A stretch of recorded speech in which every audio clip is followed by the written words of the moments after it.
Rachel, Yes. I was really hoping for terrible, terrible weather last week. And I was expecting a phone call that said, Tim, Andrew would love to take you to the Arkansas football game against Notre Dame. And then I watched the first quarter and I went, thank you, Lord, for sunshine and beautiful skies, because my friend Rachel and her awesome husband, Andrew, are at the game together enjoying that mess. Did you go? No. You didn't go. I was actually on a work trip. Oh. So I was in Nashville this weekend for an osteopathic medical conference. You know what? I would have chosen that over a freaking Arkansas football game because it was terrible. Now, I grew up in Chicago, as you know, and Notre Dame is a little dear to my heart because it's right down the road. It's in South Bend. So I grew up Catholic, so it's like birthright that you're a Notre Dame fan. But I'm an Arkansas fan now. And even though I have some history with Notre Dame and a lot of disappointment at times, I was hoping for an upset. The only person that went home upset that day was the head coach who got fired. Yeah. And he's such a good guy, but you got to win games. You do. And, it was so funny because they came out today saying that the reason that he wasn't successful was because the Razorbacks fans don't give enough money. And I'm like, I've been giving money for years and we hadn't won anything. So, what about the other coaches that we gave money to? Yeah, I just think, long story short, I think NIL has ruined college football, but that's another story for another time. I do agree with you. I think they need to either make a decision on transfer portals or NIL, but they can't have both. It's so bad. Because both are ruining. They're making it semi-pro sports because that's what it is now. Yes. College, at any level. It could be softball. It could be volleyball. It's semi-pro sports. Yeah. But I've always had a soft spot for Notre Dame only because I loved the movie Rudy. Did you know I knew him? No way. Yeah, he went to my church in Las Vegas. No way. He was so, that movie, I watched it in, I think it was like 9th grade history on one of those days at the end of the year where the teacher doesn't want to teach anymore. Yep. And oh my gosh, I love that movie. It was like one of the first movies I cried in. Yeah. And Andrew's always like, yeah, that movie always makes me cry. And it's just such a great one. When I was a pastor in Las Vegas, I had Rudy come speak to our men's ministry. So cool. So Rudy was at our church. Yeah, I knew the real Rudy, and he looked nothing like Sean Austin. But anyways, that's Hollywood for you. But Rudy was a nice guy. I think he's passed away now. But that was that was a good movie. Yep. Yeah. I was Notre Dame on and off depending on the coach. I loved them when they had Lou Holtz because Lou Holtz was an amazing coach. And then they brought on Jerry Faust. I'm really dating myself, but he was a terrible coach. And I said, I already have one loser team, and that was Northwestern. Northwestern was horrible when I was growing up, but that was, again, right down the street from me. Well, now you have Arkansas. And now I have Arkansas. You win some, you lose some. You've got the Heartbreak Hogs. We almost always win.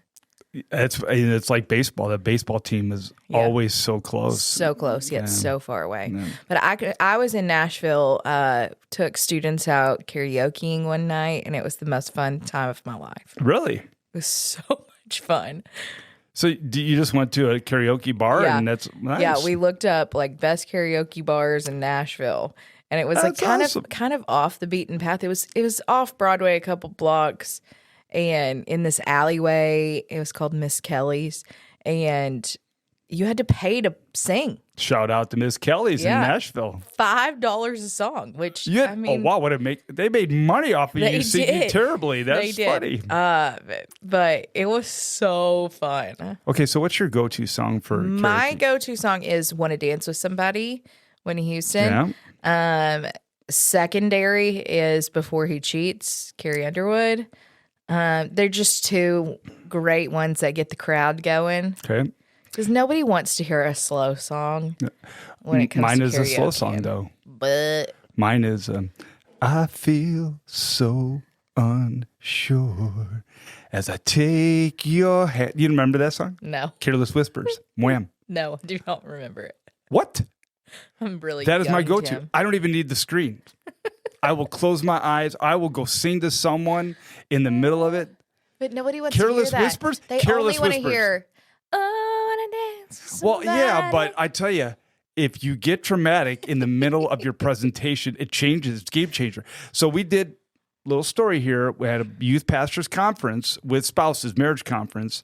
It was karaoke night, and I went with that song. I just didn't sing it. I walked up to people, and I was singing it to them. And so that becomes the entertainment factor. That's worth the $5 that you pay for the song because now you get dramatic. Now it's theater. Now it's presentation. Yeah. You know, I had some woman recording me on her cell phone. I'm like, I think she had a little too much to drink.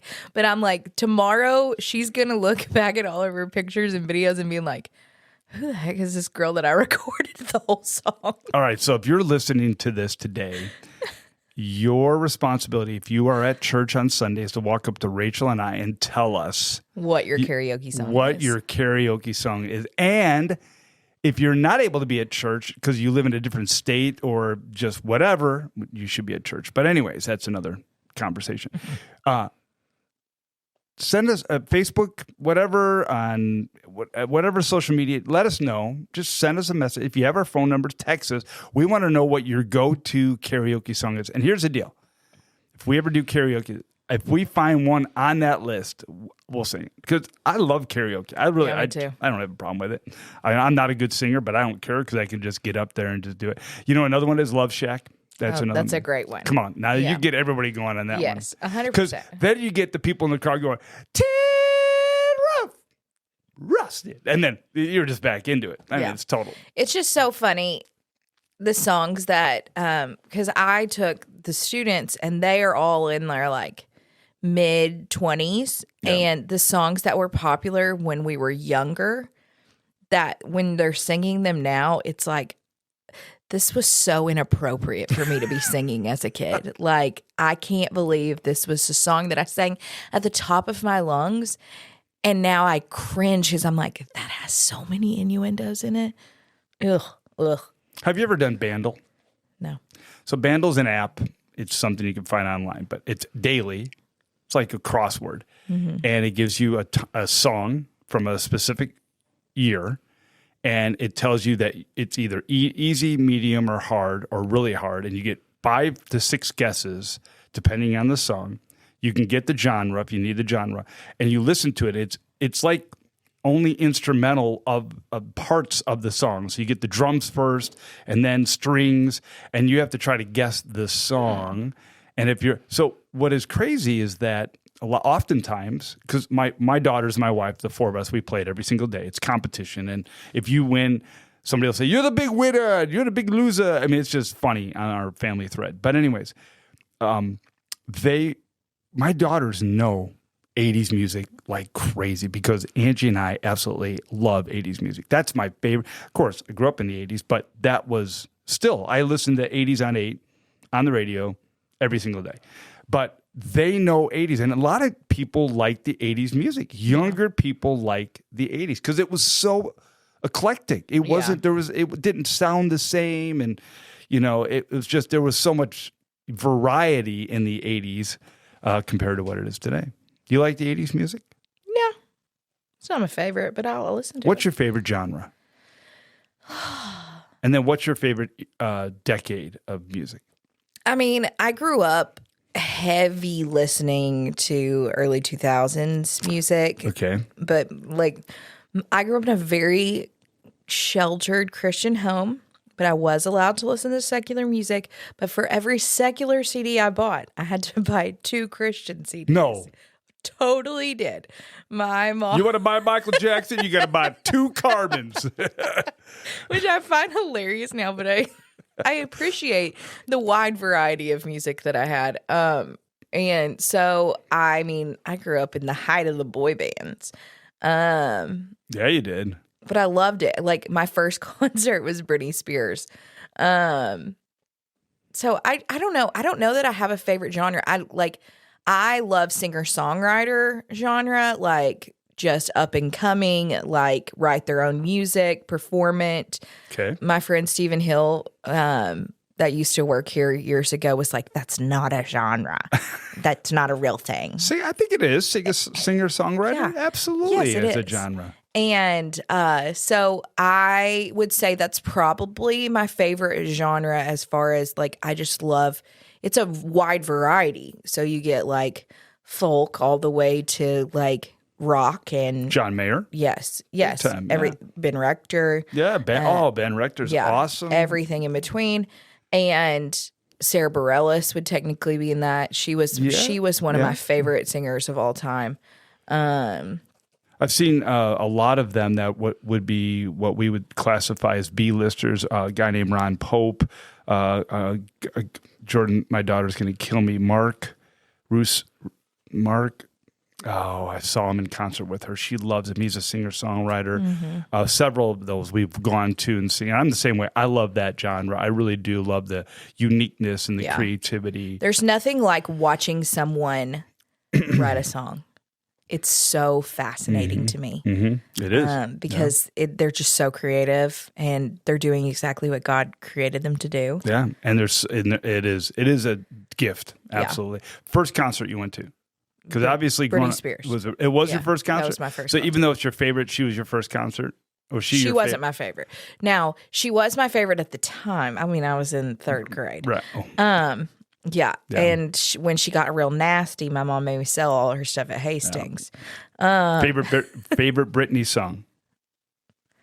I don't know. I'm not a big fan anymore. Yeah. Back in the day, it was Crazy. Yeah, that was a good one. Mine was Circus.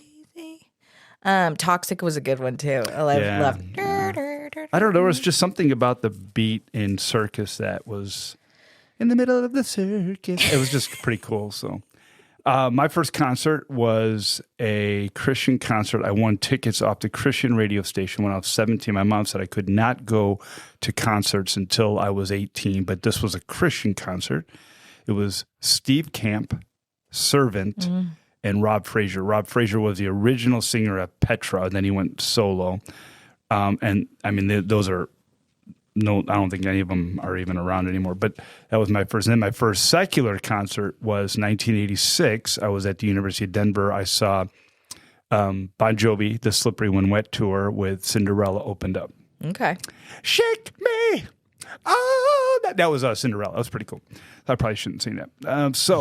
But Bon Jovi was amazing. Long hair, the whole deal. That was pretty sweet. Yeah. So music is a driving force in your life, has been. You know, you're a phenomenal worship singer and vocalist, and here we are talking about 80s music and music in general. But really, what do you think of this series so far? Asking for a friend. When you think about this topic and what we have been discussing over the last couple of weeks, has it generated more questions or answered more questions for you? I think it's answered questions. I honestly think we could go for some tougher questions. But I think it's been a really good series. I liked the message from Sunday. I wasn't here, but I listened online. And I think they're great questions that the general public would really be interested in learning. I think people that have been believers for a long time might understand these things already. Yeah.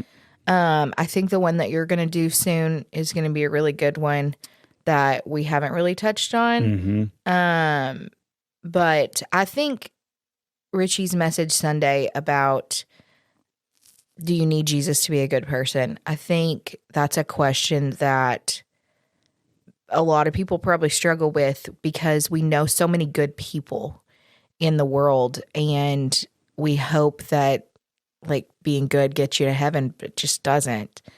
And it sucks to think that some of the best people that we know that are just genuinely great people, unless they surrender their life to Christ, they're going to go to hell. Yeah, you think about that statement you just made about good people, and there are a lot of good people in the world, and that statement is, we're going to be surprised at who's in heaven, and we're going to be surprised at who's not. Yeah.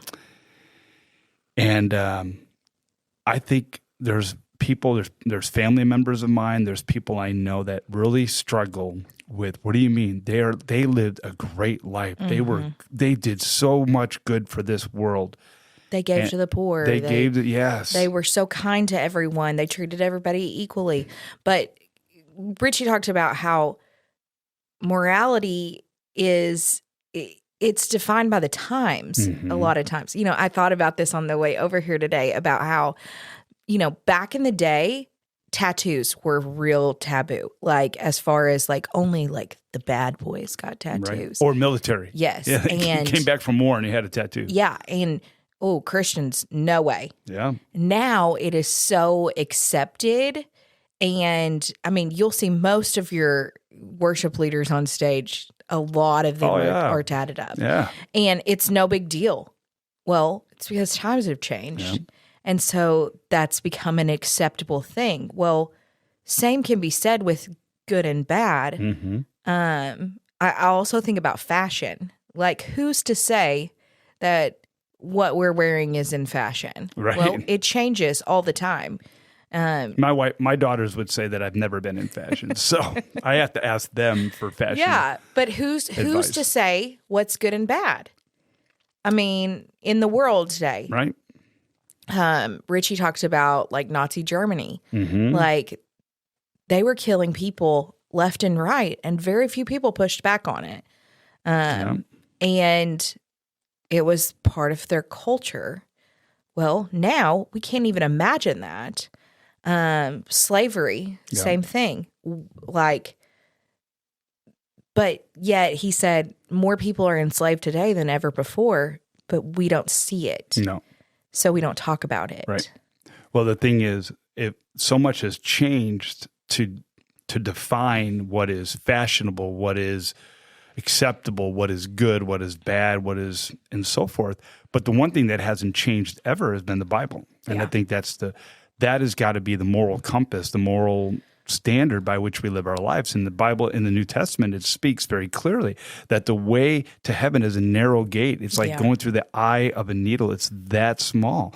And the way to hell is paved with, it's huge. It's paved with the best intentions, but with the worst outcome. Yeah. And so I think there is this idea that if I just live a good life, I can continue to do the things I want. It's what I talked about that one week. I said, if I did one bad thing, I'll just do 10 good things. Yeah. And it will wash out the one bad. And yet none of that matters until we surrender our hearts to Jesus. Yeah. Because the whole purpose of becoming a believer is that Christ, there had to be a sacrifice, an ultimate sacrifice, the blood to cover our sins. And that could only be done by a perfect person. And that was Jesus, because none of us are perfect.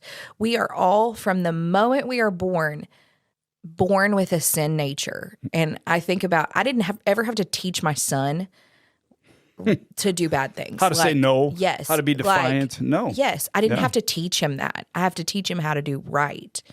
And so if we're born that way, there's no way that we can make it to heaven on our own. There's no way that we could work hard enough, that we could follow the law enough, because innately we are going to mess up. Yeah. We are sinful people. We are selfish people. We want to do what is best for us. And in doing so, we can't make it to heaven without the sacrifice of Jesus. And I'm so grateful that he decided to love us and care about us enough that God sent his only son. I tell my students all the time, I have one son. I love you guys.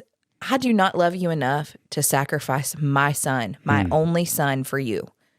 Like, that would be unbearable. Right. Because y'all don't deserve it. Mm-hmm. And yet, God, being so rich in love and mercy, sent his only son to the world to live a perfect life so that he could sacrifice him for us. And that is just mind-blowing to me. So what is it then, Rachel, do you think keeps people from crossing over to that surrender moment to that surrendering to Jesus that says, they say, I'm just going to live a good life and let the chips fall where they may. That's what they kind of do. And they're saying, I'm going to do the best I can, live the best life I can. At the end of the day, I don't think God, who is a loving God, will say no to me. And what do you say to people like that? I say, but what if that's not right? What if when you die, you realize, oh crap, I should have made it. Like, you have the opportunity. What's it going to hurt to believe in God? Like, and to make sure, like, because if you get it wrong, you miss a lot. Mm-hmm. You miss the ultimate heaven. And yet, if you get it wrong, you're in hell for eternity. I heard a statement. It's almost a philosophical statement that said, I would rather live like there is a God and find out there isn't than live like there's not a God and find out that there is. Yeah. And if you really do some heart, focus and heart concentration on that statement, that's a scary statement. It's like, do I really? And I look at some people in my life that I know very, very well. I'm very close to that kind of live that way. Mm-hmm. And I've mentioned it before. I have some friends that say, you know what? When I know that my time in my life is coming to an end, maybe I'll make the decision to follow God. But yet, none of us are guaranteed tomorrow. None of us know if tomorrow is going to happen. None of us know if we're going to die with a heart attack between now and tomorrow. We don't know. So people who don't have Jesus live this life of risk every single day, thinking that if I just was good enough, if I just lived a good life, this loving God that you always talk about, how could he say no to me? But yet the Bible is a book full of people with good intentions with a bad outcome. Yeah. Well, and Richie said, God's plan wasn't to make me a good person, but to make me a righteous person. And in 2 Corinthians 5:21, it said, God made him who knew no sin to be sin for us, that we might become the righteousness of God in him. To be made right with God. Mm-hmm. We can't just be good. Nope. We have to be righteous. And to be a Christ follower means that if I am walking with Jesus, then I am becoming more like Jesus every day. I'm not going to be perfect until I'm sanctified and he comes down and like makes me like him in heaven. A work in progress. Yep. But every day, if I surrender my life to Christ, if I take up my cross and follow him, I will be a reflection of Christ on earth as close as I can possibly be until he makes me perfect with him in heaven. And we were in home group Sunday night, and it's so funny because I hadn't heard the sermon yet.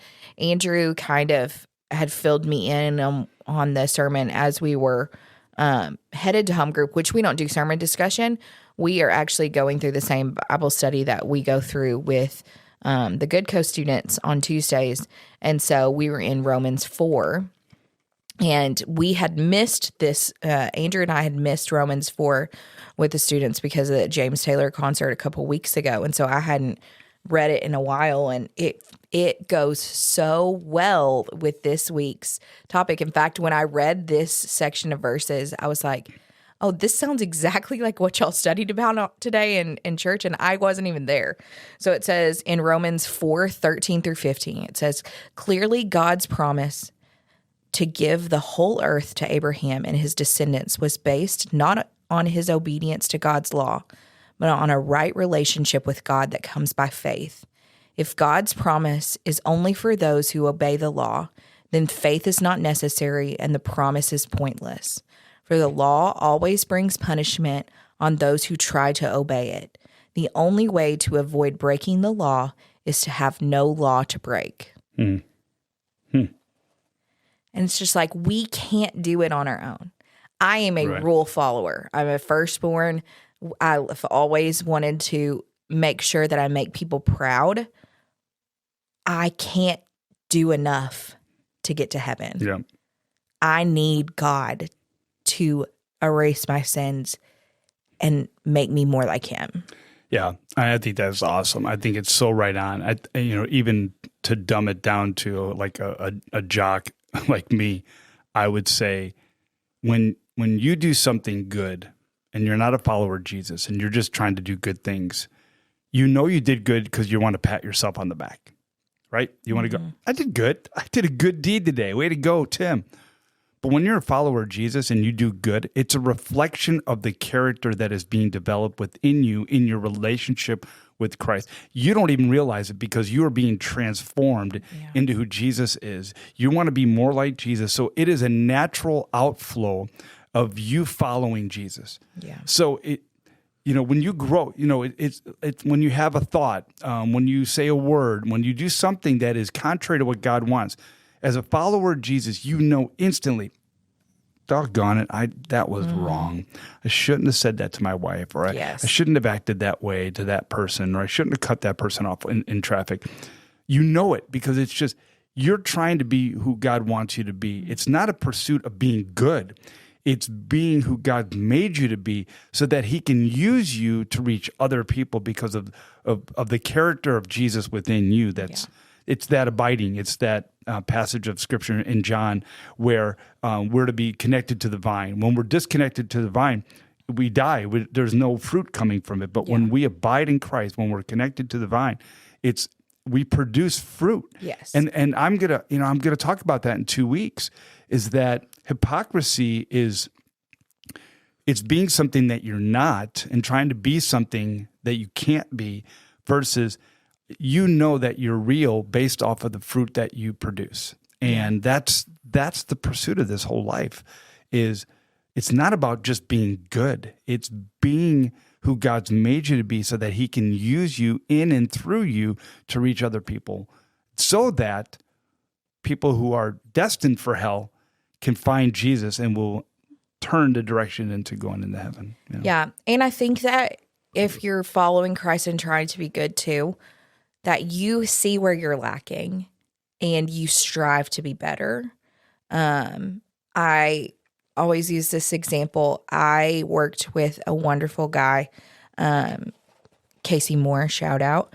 Shout out Casey, worship leader North. Yeah, he was my partner in crime here at the church for 10 years. Yeah. And Casey is very opposite of me in the best ways. When I first started working with Casey, I noticed his humility and his kindness and his gentleness. And those were all things that I was really lacking. But I noticed them in him and noticed them to be a Christ-like character. And so I started praying for the things that I saw in Casey in my own life.